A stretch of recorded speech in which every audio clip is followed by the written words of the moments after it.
Third, I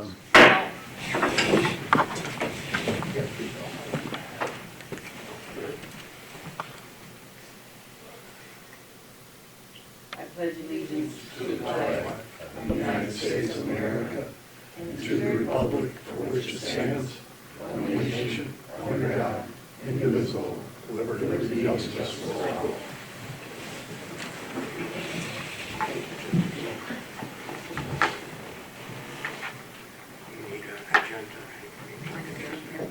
Welcome everyone to the regular meeting of Fremont City Council on this, the 5th day of December 2024. As a courtesy, please place all cell phones on off. Roll call, please. Frazier. Here. Weiss. Here. Adi. Here. Elder. Here. Leibold. Reese. Here. Sleek. Here. Council has received a journal of the minutes of the previous meeting. Are there any additions or corrections to that? The minutes will stand approved as written and received. There are 5 items in tonight's agenda. Are there any additions or subtractions? Okay, we'll go on to,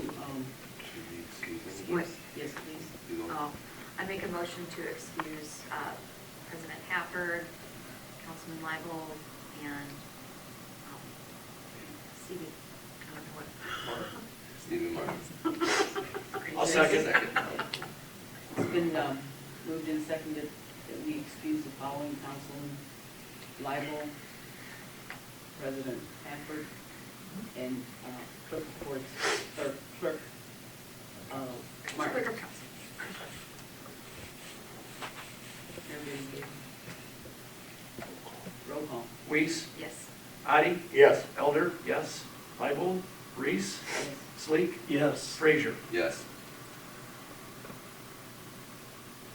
Okay, the agenda is set.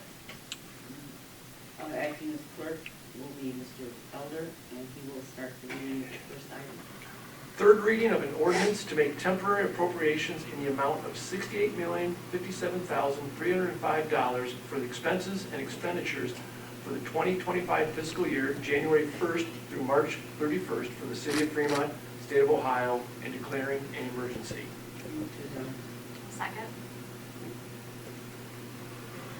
It has been moved to adopt by Councilman Reese, seconded by Councilman Weiss. Roll call, please. Adi. We have questions to ask before we do that? Do you know those questions? Okay. Yes. Elder. Yes. Reese. Yes. Sleek. Yes. Frazier. Yes. Weiss. Yes.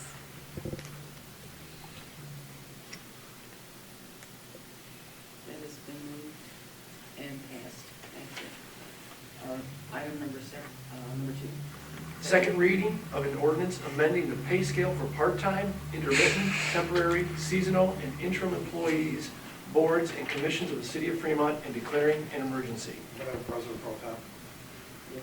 I would ask council to suspend Rule 4 for one reason only, is because I know there has been some talk about possibly not having another council meeting at the end of the year. And as you know, as a council, we try to clear the agenda by the end of the year. Since we do have enough council members here tonight, this is just simply to be in compliance with the minimum wages. So I do believe it would be a good opportunity. I move to suspend Rule 4. I second. You were the one that said. It must have been in the car you got into. Wrong number? You need to answer that? Not anymore. Okay, just ask. Why? I'm Any sorry. questions? Sleek gave the motion, Councilman Frazier seconded. Okay. So it has been, Councilman Sleek gave the motion to suspend Rule 4, seconded by Councilman Frazier. Any questions? Okay, roll call, please. Elder. Yes. Reese. Yes. Sleek. Yes. Frazier. Yes. Weiss. Yes. Adi. Yes. Move to adopt. Second.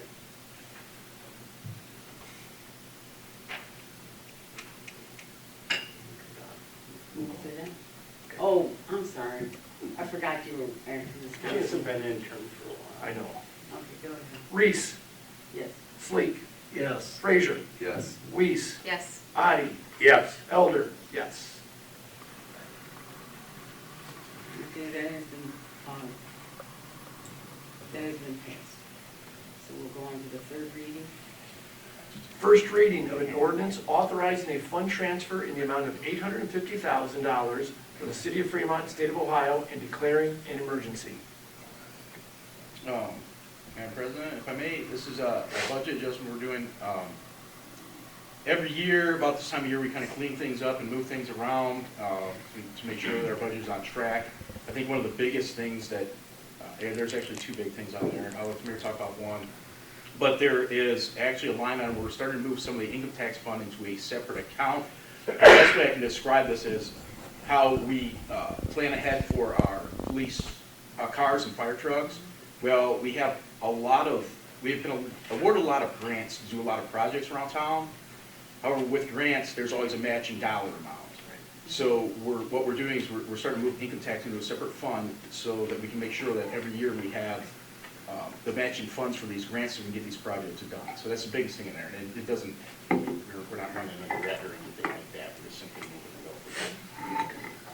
And then did you? Yes, thank you, Mr. Frost. Do any of you folks have any questions about Mr. Frost's explanation? The next, part of the next process of this, first off, I just want to say thank you to council. I'd like to thank all of you, but I'd specifically like to thank a few of you that have been around for a little while, that have been through the Think Fremont plan. So we wrote that plan in 2019. We've always said that we were going to revisit, I feel like I'm stealing Bob Gross's line, but we've always said we were going to revisit this plan in 5 years, right? I think we can all talk for hours and hours about all the progress that has been made over the last 5 to 7 years, and the significant millions of dollars of investments and things like that. But, you know, one of the things that we got to remember is how we were able to even get to that point, right? Well, one of the ways that we got to that point, Mr. Gross touched on it, is we saw some outside consulting from one of the companies was a Toledo design company. I asked Mr. Kern if he would be willing to join us tonight at the council. Mr. Kern, along with some of you other council members, really had firsthand knowledge of what that looked like. And from a development standpoint, since we're really trying to encourage developers, such as Mr. Kern, and even attract other outside developers, we're not asking you to pass any contracts tonight. In fact, we're looking at going into a contract with the Toledo Design Company. That will not come to City Council because of the threshold amount. But I still believe it's important to be transparent with council on what that looks like and what's the reasoning behind that. So I would invite Mr. Kern if he would be willing to share some words of encouragement and advice on why he thinks, not necessarily this ordinance, but why that process is important as we move forward, because we don't want council caught in the dark, and we want council to be just as included as you were in the past. As we move forward with some of these phases, I kind of describe it as we have a plan, but we don't have a vision, and we're going to work together with downtown Fremont, business leaders, and the community, and our residents and things like that. So, Mr. Kern, if you wouldn't mind Sure. sharing some few words. Thank you for coming. So, this take you back in memory there. So, when I first got involved with downtown Fremont and that, there wasn't much of a plan in place. So people were doing what they thought was best, and probably the best thing we had going for us was the markets. So, you know, the markets had already been well established by Peggy and her group, and they were growing and so on. And so that was something that downtown had that was working. But when I got involved with downtown, I looked at our board, and you might remember we made some pretty big adjustments in the board, and so I kind of woke things up and said, you know, if we're going to do this, let's have a plan. Let's know where we're trying to get to, and then let's measure against it. That way, we all know how am I doing, how's she doing, how's this person doing, and things like that. So we kind of set that out right from almost day one. When we started trying to reignite a little bit hotter fire on downtown, tried to bring it back. When I went downtown the first time in 2014 to look at investments and so on in downtown, there was a 47% first floor vacancy in 6 blocks, just in 6 blocks. If we've expanded that to the entire historical district, it probably would have exceeded 60%. I don't know, because we never did that. We never did that work. So, but we looked at the 6 primary blocks that were in the historic district. So, you know, we knew we had issues and things, and we hoped that we had opportunities. We were a member of Main Street, which was a good thing back at that time. That was a good thing. And the people that we found here turned out to be really, really, really good. So Christy Bilger and myself and our board of 12 people really decided that we needed to have a more firm plan that we could measure ourselves against, so that we knew 3 years in, 5 years in, 10 years in, you know how you're doing. So we established that in the early going.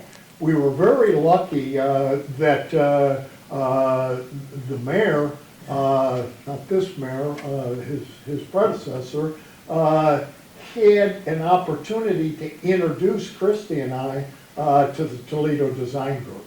And we went to Toledo, met with the Toledo Design Group, spent some time with them. This was a group of retired architects that were basically doing this work at that time pretty much for expenses. They enjoyed doing work, they enjoyed certain projects, and so they wanted to take on projects that were important to somebody like us maybe, but we didn't have enough money to really pay right. So if I remember right, we paid them about $12,000 in expenses, and we got them to engage with us. They put on the first charrette in downtown. We had a 2-day charrette. So, you know, we started the thing on a Friday afternoon, ran it into Saturday. I think it ended midday Saturday. So, and they brought 7 different people down from Toledo, set them behind tables at George's, at the Strand, in George's room there. And it was really something that I had never seen done that well. I had seen charrettes before, I had seen architects do this kind of work before, but I had never seen it done that well. You know, they laid out big sheets of paper, prints, laid onion skin over top of them, drew on top of them. If I would walk up to a table and say, here's what I see that this block ought to look like, and they'd start scratching on the page, and within half an hour, 45 minutes, they'd be talking about it. So that 2-day event was really, really worthwhile. It created the alleys, it created a lot of it emphasized the things that you don't want to take away, and it emphasized the things that just need improvement, that just need paint, just need this, just need that. So it got us focused on what are the easy things that we can do, what are the things that we can bring some quick results with, and we were successful with that. So we've kind of just re-interviewed them here over the last month or so. I think they were down here just about a month ago, and set with city officials and some of us again.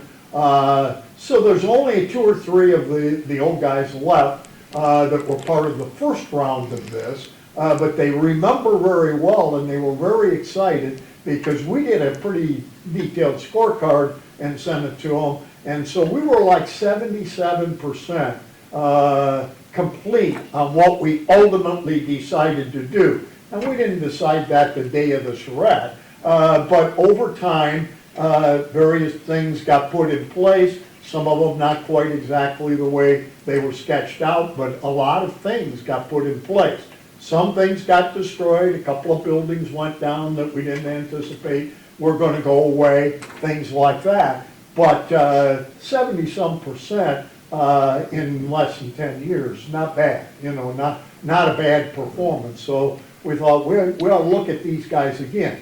Well, today they charge for their services because they have to hire some of these people. They can't do it gratis. There's not enough old guys willing to do that work. So, you know, it's a little different scenario, but we really wanted to bring a similar group like that back that really understood historic districts, really understood preserving history and what that all meant, understands what Main Street USA is and all of that. And so we had a really good experience with them the first time, and we've fortunately been able to get a contract from them again to do that work again. So the first time when we did it, we really focused heavily on Front Street. Pretty much Front Street south of State. So if you look at where you can see results, that's where it shows the most, you know. Not that it doesn't show in a few other spots, because it does, but the bulk of what was able to be accomplished was where we really dug in and where we really had a lot of history buried. There was a lot of history there, and we were able to preserve a lot of that, make it better, make it more presentable, make it more interesting to the community. So now this opportunity comes up. You have your State Street improvement plan coming up, where you've already got a grant for more than $1 million for state from Front to Rawson. So we were focused on that section of it. A large piece of that is in the historic district. So the work that we found, the 25% of the work that we didn't get done on the first plan, mostly had to do with State Street facing stuff. Most of it needed to happen on State Street, and we couldn't really get the buy-in from any of the ownership there. I mean, as we just worked with property owners or business owners, whichever were there, and it turns out that it's more property owners than it was business owners, it made it a lot more difficult. Where people own a business and own a property, you know, they got to do what they got to do for their business, so it's a little easier to talk about getting you to do something. When you're just a property owner and you got kind of a so-so property, it's hard to get you to make an investment in that property. So we always just struggled to get traction there. We knew all the owners there, but we just always struggled to get traction there. So we're hoping that we're going to get out of this the opportunity where the city is putting some money back into it via the grant and via city dollars going back into State Street. So it's going to change the impression there. And we think that we've got something now to sell to the owners that are on both sides of the street, you know, because once you get behind the curbs, you're sort of into developer or owner type of status. So it's not like the city can decide what's going to happen there. It's like we got to convince the property owners that this is what needs to happen, or we got to say no to something that maybe a property owner wants, and maybe we want something different. So we're going to hopefully be able to create a new list of things and a new picture, because they created these great pictures, which the pictures, you know, pictures are always worth 1,000 words, I always say. So when you can walk in with a picture of what your property could be sometime in the future, that's a great deal more interesting to a property owner than somebody that walks in and says, you know, you really ought to fix up your building, you ought to paint it, you ought to do this. That's a different way of approaching it. Sometimes it works, but it don't work as well. So that's what we're hoping to gain out of this, is that kind of a thing. And we're hoping that because you've been fortunate enough to apply for 2 big grants and get both of them, you've got a unique opportunity to fix State Street for almost a mile. I mean, you got almost a mile of State Street, and if you drive along it and you put your critical glasses on, don't put your best pair on, put your critical ones on, you'll you'll see opportunities. And that's what we hope we can discover through using the design group is, again, to get some papers, some things that are signed by architects and signed by people with degrees, people that have done this kind of work for other cities and know what it's all about, and know how it can make a difference. And they, they can tell you where these kind of things have happened. That's where a lot of the inspiration for Rawson Avenue came from. Even though we didn't use a design group really for Rawson Avenue, we really just talked to your city engineers and stuff and told them things and showed them pictures of things that we thought would be good for the community. And, at first, some things are always uncomfortable, and I think, we took a little criticism about Rawson. It wasn't quite as easy to travel. You had to slow down. That's a good thing usually, because we all know stop signs and traffic lights don't get anybody to slow down. People run right through them. So, designing the road differently helps a little bit with traffic control along the way. So that was a good thing that came out of it. And I think today we have a beautiful entrance to our city, where we had a pretty ugly entrance to our city for a lot of years by coming into Rawson. And, that's the #1 traffic into the city. It's larger than the other two ends, so there's more traffic count coming in Rawson than there is anywhere else. So that's what we hope to accomplish, and that's why we've lobbied pretty hard with the city to entertain them. And then when we brought them down, I think everybody ended up kind of getting the same feeling. We have an added benefit this time with this group. Bowling Green State University also is supporting them. And Bowling Green State University has a design group that does some of this kind of work as well. But it's a little more detailed than that, so when we figure out kind of what we want, now we kind of got Bowling Green to backfill and help tell us how do we accomplish that with the assets we have, with the width of the road the way it is, with the odors that we have along there and all that. How do we figure out how to get the most bang for the buck? Because you can't get everything you want ever, but you can get a lot of it. So I'm really encouraged about the fact that Bowling Green State University is going to be involved with the Toledo Design Group, and they're going to kind of crutch it both ways. And I think that that's going to provide just what we need, because State Street's challenging. It's a big wide road, a lot of fast driving, a lot of traffic lights, a lot of stuff along both sides, and not a very sorted out area. It's not where you're in the retail strip, then you're in the residential strip. It's not like that. It's just kind of all mixed up.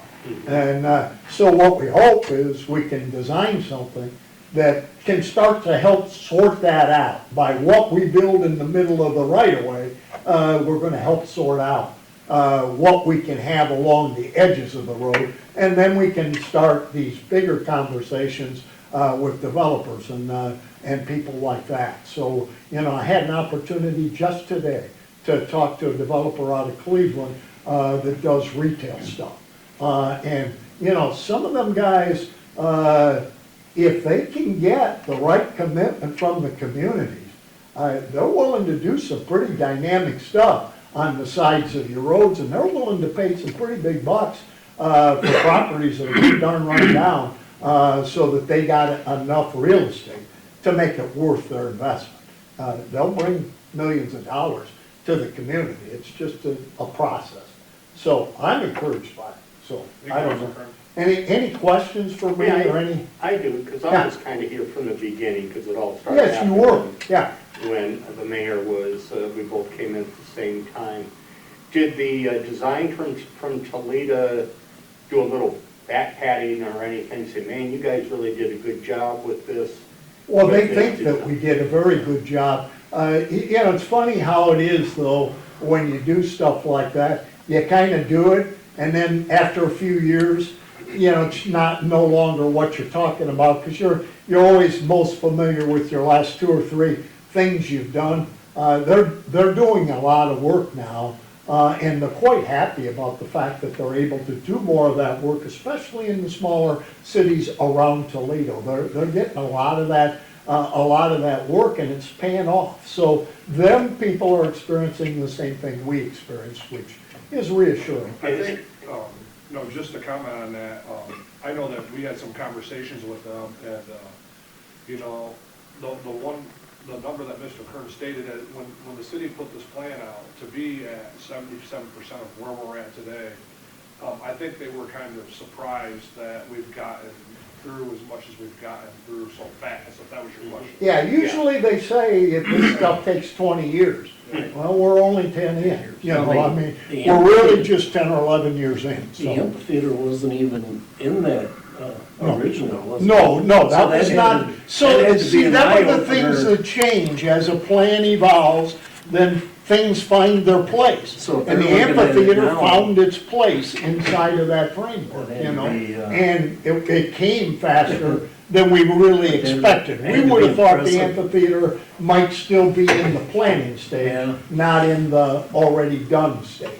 Well, I think you've done a lot to move that along. in the- Well, but that's what happens, it takes one, and then there's a second one, and sometimes there's a third one, and that's what we're hoping happens along State Street, because it doesn't matter how big you are, or how local, or how regional, or how whoever you are, you can't do it all.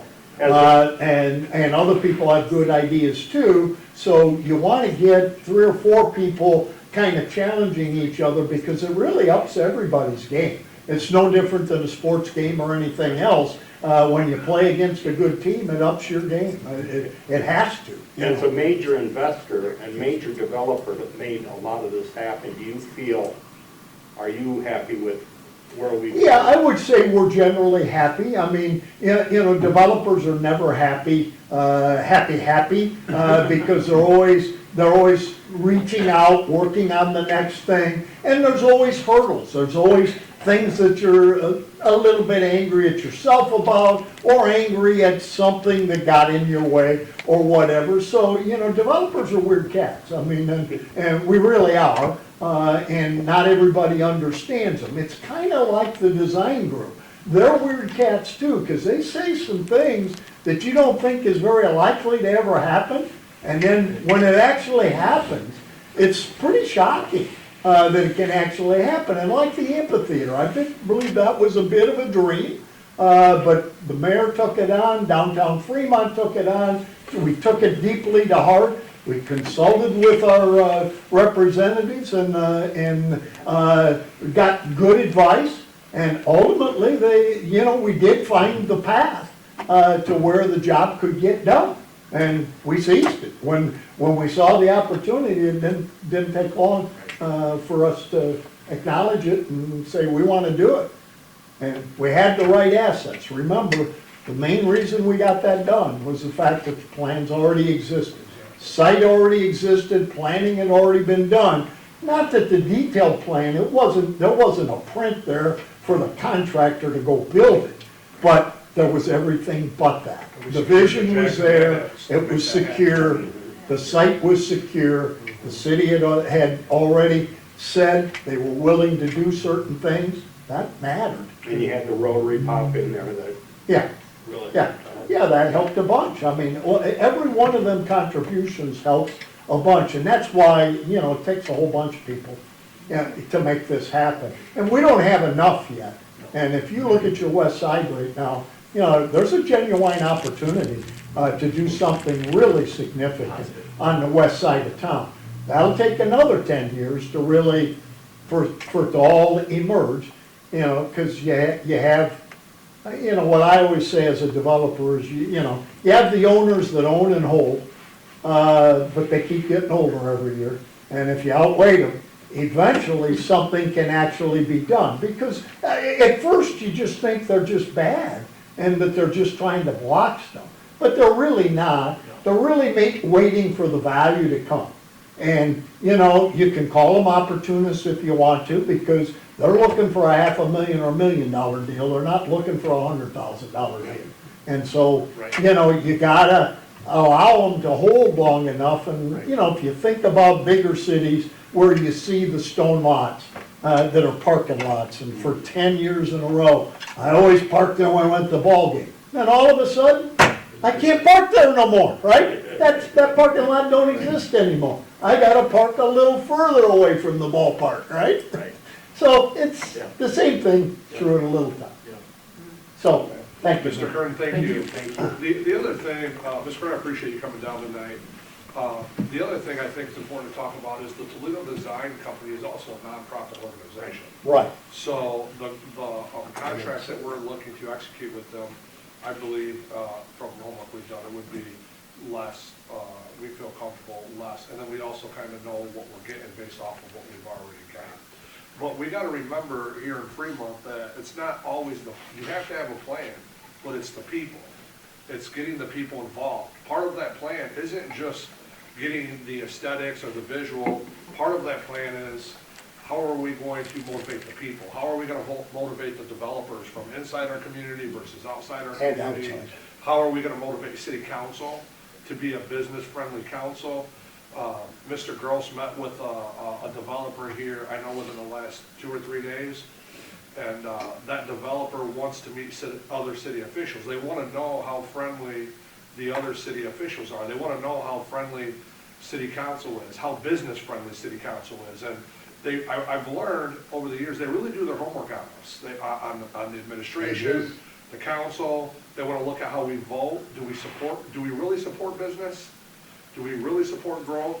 And then if we do, what does that look like? And how does that look? And what have you done rather than what you've said, you know? And so it's a lot of those things that are, they really seem to be common sense. And I think Mr. Elder as a councilman really took, being in the meeting he was in was, and I know that no one else could be there that day, but I think he really would be able to co-sign on what I'm saying based off what he heard firsthand from, you know, folks from the state and even folks from outside the state that came here, you know, so.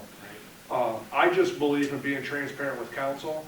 Like I said, I'm not bringing you a contract, I'm just telling you what we're doing, and some of the dollars in this are gonna be allocated towards that contract. We want the public to be involved, it's gonna be a meeting to the public, everyone's opinion matters. We want inclusivity, we want council involved, and we want to gather as many ideas as we can, so.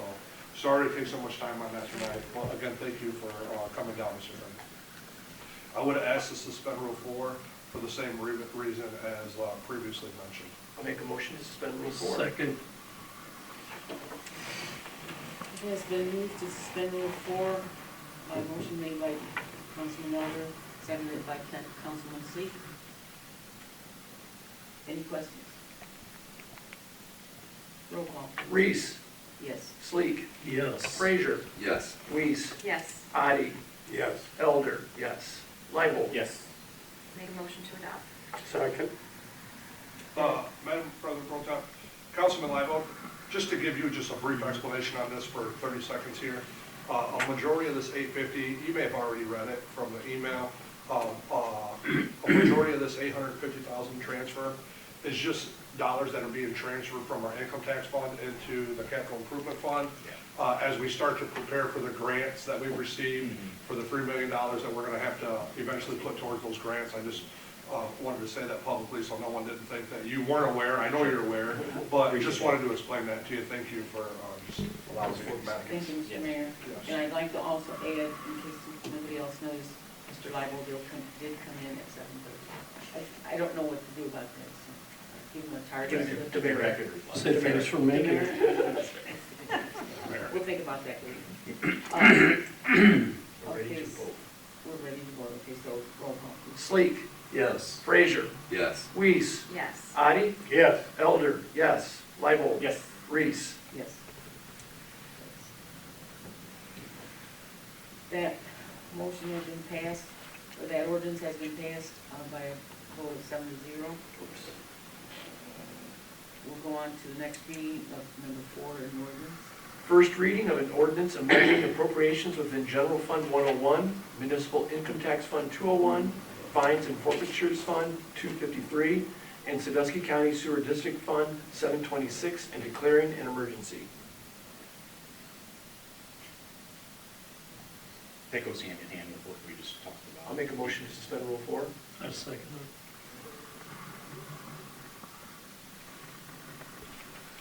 There has been motion by Mr. Elder to suspend Rule 4 and seconded by Mr. Sleek. Are there any questions?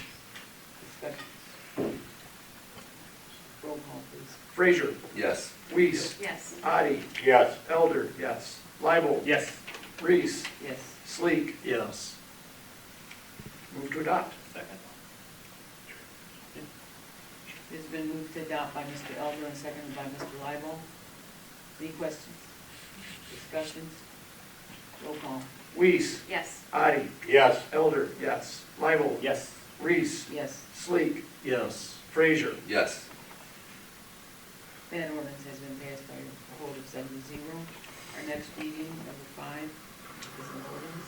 First reading of an ordinance authorizing the Safety Service Director to amend the position classification plan and the employee compensation plan for non-union employees for the positions of Assistant Superintendent of Maintenance at the Water Reclamation Center, Assistant Superintendent of Operations at the Water Reclamation Center, Assistant Superintendent of Operations at the Water Treatment Plant, Assistant Superintendent of Maintenance at the Water Treatment Plant, and declaring an emergency. Madam President? Okay, so this ordinance, what had happened was, as George Hens, who's been with us forever at, working for the Water Reclamation Plant, had been planning his retirement. And with him retiring or getting prepared to retire, I want to make sure that we filled his position early. So we went to post his position, and looking at the job description that we had, because he's been in it for so long, we realized that it wasn't correct. They had him listed as an hourly employee. That position has never been, I mean, in 34 years, that's always been salary. And they had him listed as, It was unclassified. unclassified. He was listed as classified. He was listed as classified, he's supposed to be unclassified. So, there's really no, like, monetary value that's gonna change at this at all, because we've been paying him, as I just described, salary. The only thing that I'm doing is I'm cleaning up the language in the actual, job descriptions, which along with that, this prompted, I'm going through all of the job descriptions right now. Thank you. So, I am, it's a huge undertaking, it's very stressful, but, So just real quick, when he says that, this wasn't something that's been started, we've been going through job descriptions for about the last year. yeah. Maybe about the last 14 or 15 months. That got delayed when Mr. Frost was on military leave, or else we would already be completed with that process. So, as I find more needed corrections in our classification plan, I'll be making the corrections, and if anything needs to come to council, I'll certainly bring it to you. When I get done, I'll let you know when it's all done. If you want to, bore yourself or get a good night's sleep, you're more than welcome to take them all home and read them.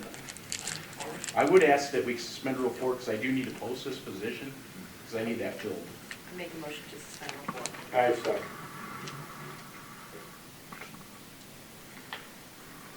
Okay, it has been moved to suspend Rule 4 by Mrs. Weiss, seconded by Mr. Addie. Any questions or discussions? Roll call, please. Addie.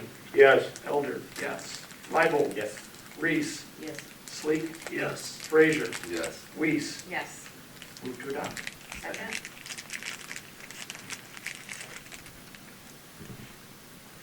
It has been moved to adopt by Mr. Elder and seconded by Mr. Lible. Questions? Roll call, please. Elder. Yes. Lible. Yes. Reese. Yes. Sleek. Yes. Frazier. Yes. Weiss. Yes. Addie. Yes.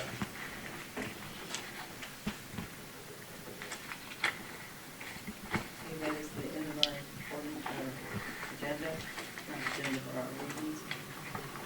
Are there any committee reports? Frazier, please.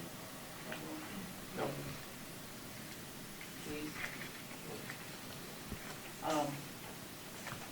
Mr. Mayor, anything? Thank you, just a few things. Number one, we cleared the agenda tonight, which is always appreciated. With that being said, not sure if we will have another council meeting this month, or if that will take us into the new year. If that's the case, I want to wish all of you a Merry Christmas and a Happy Holidays. I also want to invite you out to the New Year's Eve event. That's an annual event downtown, New Year's Eve. Miss Builder and Downtown Fremont Inc. have been planning that. They've released details to the public, and that should be another exciting New Year's Eve night in downtown. Also, I want to commend Safety Service Director Frost and our rec superintendent Cody Bischoff. And are you going to announce who's the rec center advisory? Sure. Are you familiar with the New Year's Eve? Yeah, that's going on. Yeah. Okay. Are you going to? No, I was going to do a report. So I trying to get challenged to the the best Safety game, Service yeah. Director and Cody Bishop to bring back what I started earlier in my tenure here is the New Year's Eve event at the rec center. So on New Year's Eve during the day, there will be a New Year's event for families, kids, and there's going to be several games and a lot of entertainment for community families at no cost to the public. That's a partnership with Hoof, Hands of Our Future. They're doing a balloon drop. I believe that starts at 11 o'clock. And then either 10 or 11 o'clock. It'll be on our Facebook page, so see the details for that. I'm excited to have that brought back to the community. And again, I just want to say thank you to council as we end this year. It's been a very challenging year, but it's been a very good year. All of you, our team, our staff have worked very hard. We still have a lot of work to do. But I'm excited to get through the year and kick off the new year. But thank you to all of you for what you do for our community. Thank you. Thank you. Sarah Mead's awesome, by the way. Yeah, she's been great help. Yeah, she's awesome. So, nothing further. Thank you. Mr. Gross? Yes, Madam President. A couple updates for you. The industrial park. We have been working with Mannequin and Smith to get an updated plat map. Meaning there was multiple owners, now it's owned by the Development Corp. And there was a sticking point which held the updated plat from being completed because years ago there was a small section of what was the Young property that was kind of confiscated by the state for the on-ramp. And those boundary lines never got adjusted on a plat or a legal description. And so we had to get with the state, get with Scott Kiefer at the auditor's office and just kind of sort out some of those complexities. Well, that up-to-date plat map is done, and it is going to the Planning Commission on Tuesday for approval, and then it has to come to council for approval. So I'm hoping we do have a city council meeting December 19th, because we are trying to get everything we need, and this is the last piece that we need to have the site authenticated and submitted through Jobs Ohio and the state of Ohio.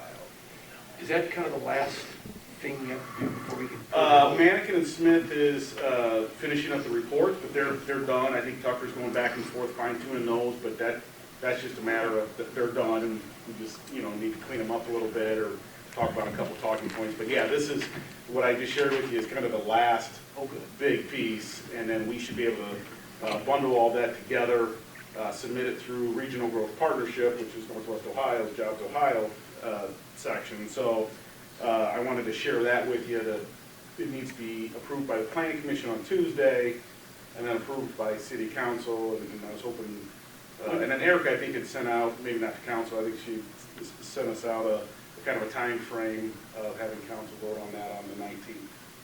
If that's the only agenda item, would it be unreasonable to have just a special meeting not too long after the planning committee? We'll talk about that. I'll talk to Mr. Gross afterwards or later on, and we'll figure out what that looks like. I don't know why it took so long. We'll figure out where we're at, and we'll see to get Because this. I will not be here on the 19th. It hasn't even passed planning commission yet either, Right. so I just don't. I understand they're hopeful, but we'll see if we can either make that happen, and if not, then maybe we would ask for a council meeting. Does it need to be a public hearing on that? Before? Pardon me? Does it need to be a public hearing after planning commission? It's not like No, organic? I don't believe so. Erica said It's not a zoning issue, It's not so it zoning, shouldn't okay, be. so it's not a part. We're just accepting. Or, it's not a zoning issue. Yeah, you're not changing zoning or any of the codes. It's just kind of you're accepting the plat, because I think you're giving up some of that, what was private-only owned property. to the It's just state. part of the process of getting. There's some more steps that need to happen before it even comes to council. So I think Mr. Gross is just setting the plate that could be here on the 19th. If for some reason we need to be here on the 19th, we will. If we can work with council members, I know some of the council members might not be able to be here, then we will do what we can to try to accommodate council as well to get that done. And I don't know if there's a requirement to have it done by the end of the year or not, or if it's just something we'd like to do. I mean, that's kind of the deadline that we've kind of set internally and with Jobs Ohio, because they're looking for that stuff the first of the year, and so that they can have it in early January and vet it and check it all off, and then give us that stamp of approval. Because the other part of the industrial park is, Tom and I are working with a company now that they're creating booklets of the industrial park, and we are hoping to have that booklet. We're supposed to get a draft of it next week, but we're hoping to send that out at the end of January, kind of as a mass mailer to some manufacturers. Is this, this is the same area, just that, in the naming of the road, correct? Yeah, that's the last thing we need on that. Okay. So there's also a naming of the road that needed to be done for that small piece of property. And I believe the decision was Hamlet, correct? Yeah, so there's two roads out there. So there's the paved road, which is the Lollipop Road right by the main entrance, and that's called Opportunity Drive. But as part of the agreement, the county's indigent burial or cemetery is out there, and we had to keep access to it. Because it was in the county, it was County Road 190. Because it's coming into the city, we have to give it a name. And so that was, if you remember, there was a big barn out there that said Hamlet on the side of it, and it was kind of commonly known as the Hamlet Farm. And so we just called that little, and it's not even a road, I mean, it's a road, but it's not a road, like a map it's a road, but it's really road grindings we put out to the indigent cemetery. And so we're just calling it Hamlet Way.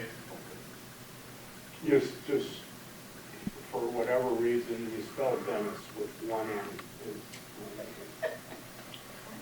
Dennis with one N. I mean, if they might want to call it Dennis Way, or Dennis. Like Oat, O-T-T-E, Oat Street. Maybe there's going to be naming rights. I think Make you're, some money. I think you're Pony on up to your money something. then. Yeah. There's naming rights, pony up some money. Madam President, so then I have a couple other updates. The land bank is, you understand, I think I've shared this with you before, we've gotten some grant money. And so the Trico Glass building, if you've been by there the last couple of days, Erie Environmental has been there doing the asbestos remediation, and S&S is going to start demoing that building, I think, next week. So that building's going to come down. And there was a press release coming out of the governor's office because they approved these grants and rounds. And so the Appleby lumber property was in the press releases in the next round of properties approved for the brownfield demolition grant. And so what you'll probably see here in 2 weeks is when Erie Environmental is done at Trico Glass, they're going to go down and do the asbestos remediation at Appleby lumber. And then probably after the first of the year, I think S&S won the bid, and they'll start demoing, probably more like February maybe, but start the demo process of that. I got a question on that. Are those two properties, do they still owned by the original property owner? So not only are they responsible, but if they wanted something built, it would be them, not the city or the... And that goes back to what Mr. Kern was referencing earlier, you know, with the city being proactive in identifying these properties. We've been working on this for, I want to say, over 2 years now. I started this process about 2 years ago. And it's crazy how time fast goes, but it also seems like it's taking forever. So we're hopeful to get these properties tore down, and we can get these properties put back into use. So they'll be cleaned up, they'll be clean sites, and I feel confident that we'll be able to get some use put back to that, more so than just a parking lot. You know, as Mr. Kern described that, driving in, you know, it might start off that way, but we feel confident. Those are some prime areas for future development with the timing of the grants and things like that we're getting through downtown, right? You know, when you go, you start looking across the street there, as you start to vision what we're thinking about here with the Toledo design, that's another area of downtown that the average person might not view as downtown. So, you know, 10 years from now, Denny, you might be sitting here, you know, visioning what that looks like, you know, and what is new there. No doubt. I have a question on that. Somebody just asked me about this today. It was on another piece of property, and I said that was the land bank. Okay, the land bank knocks down the building. at no cost to the owner. Okay, then the land is bare. After the land bank gets done with it, the building's gone, it should be bare land, right? So the bare land is still owned by the property owner, and he can do with it. You have to remember, what we're talking about is the grants. So the grant-funded program, the city works with the land bank in partnership with the land. Bob Gross plays, he's in an interesting role because he serves on the land bank and also currently is a land bank president, but is also the economic development director for the city. Okay, so the mayor appoints the land bank, and I appointed Mr. Gross to the land bank. But for the specific situation that we're talking about, to stay on topic, with Trico Glass and Appleby, those owners had to cooperate. They didn't necessarily have to. In fact, one we needed to convince to, and the other one was excited to. So when that property gets cleaned up, they still maintain that ownership of that property because that's a grant. Now, if the land bank goes after a house for or for unpaid taxes, or they overtake a property, then the land bank can take ownership of that property, and then the land bank would be the owner and responsible for maintaining the property. Does that answer your question? Yes. Yeah, there's no cookie cutter way that's the same every time, depending on delinquency and back taxes and Usually- foreclosures and ownership Usually the owner agreements. stays owner. Do what? Usually the owner of the property. With the grants. With the grant. So, grant. yeah, With the if grant. it is the grant, most of those grants are owner agreements to utilize the grant. And then because the two build properties we just talked about, they're brownfields, each property owner has kicked in funds toward the demo. It's not the whole cost, but it's a percentage of the cost. So to say, and they're different because those are brownfield and larger, you knock down a house, it may be 10 to 12 grand to knock down a small residential house, but these are pretty big knockdowns, so it gets pretty costly. And so part of those grant requirements are some percentage of a match. But when the work is done, property's there, the owner still owns it. Yes, In these two instances. And he can go ahead and sell the property yes. for $1 million. For any price. And nobody's gonna take it from him, right? Well, and what's interesting about that, those properties now become attractive because the building on them becomes a barrier for somebody who may want to buy that property and invest. You're actually taking them back to green. Right. Yeah. Right. That's it, Madam President.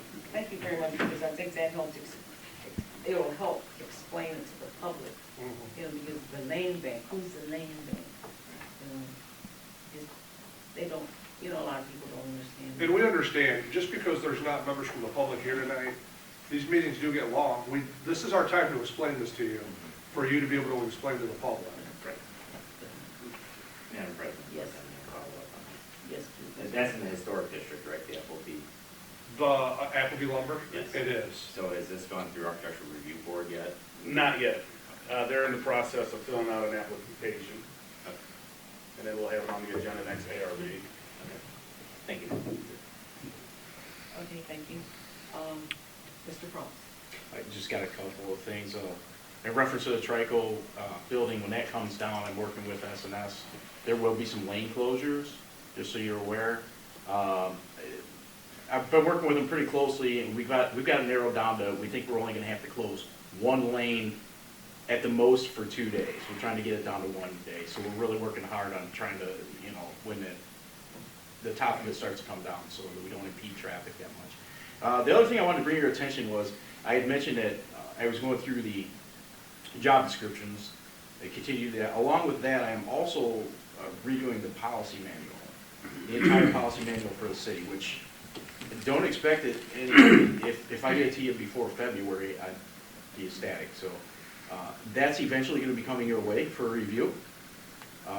Just another one of the big projects that we have going on the third floor. And, that's all I got, besides make sure you check your CO2 detectors, because we've been seeing a lot of carbon monoxide now that the weather's getting cold and furnaces are kicking on. And the one thing I noticed, I know I'm going on a tangent, but I had an issue at my house with CO2, and had them come in and check, couldn't find it. Furnace is basically brand new. First guy found out it was actually coming from my stove. I had a gas oven, and that's where it was coming from. So, if you have a problem, you can't find it, you might want to check there. Mr. Frost, does the fire department with the Red Cross still do the fire extinguishers and the carbon monoxide, just give them a call? They do, if they have them on inventory, yes, absolutely. Okay, thank you. That's all. Okay, thank you, Mr. Frost. Chief? Thank you, Madam President Pro Tem. The Fremont Police Department had a very busy week last week. I'm proud to say that, not proud to say that we had 2 critical incidents, but I'm proud to say that we had 2 critical incidents resolved in the wind column with nobody hurt, with bad actors in custody. I'll also say that 2025 looks bright. We have 15 applicants in the next 10 days, give or take. We'll narrow down and get some clear established new civil service list so we can start to fill these vacancies that we have. And that's all I have, and I'd like to wish everybody a happy New Year and a Merry Christmas. And Mr. Dar is here with the zoning department? So do you have anything? Nope. Okay, thank you. I think that's all. Anybody? I just want to wish everybody a happy New Year's in case we don't come back here. Merry Christmas and Happy New Year's from myself and from all my council members here. I'll move to adjourn. I'll second. Roll call, please. Leibold, Yes. Reese, Yes. Sleek, Yes. Frazier, Yes. Weiss, Yes. Addie. Yes. Elder. Yes.